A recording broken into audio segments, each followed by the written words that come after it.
冷凍ですよね。うん。まあそこに穴はあかんですよ。米だったらね、ちょっと水的な。あ、持ってきたんですよ、米。米はね持ってきとるけど、この中に常に入ってる。ああ。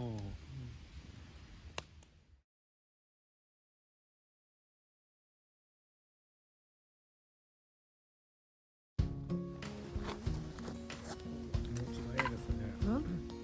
火の餅がすごい。この巻き、拾ったんだ。拾ったんや、ちゃんと拾ったんや。人のやつを拾ったんや。ちゃんとしてない人だったってあるじゃん。要は自称拾ったっていう。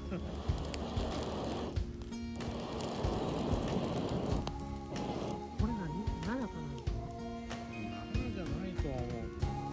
でも近くにどんぐりですよ。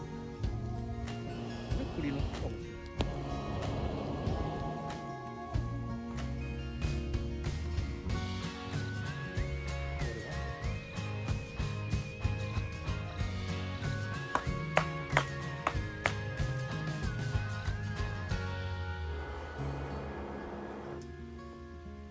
朝仕事って時間決まっとん。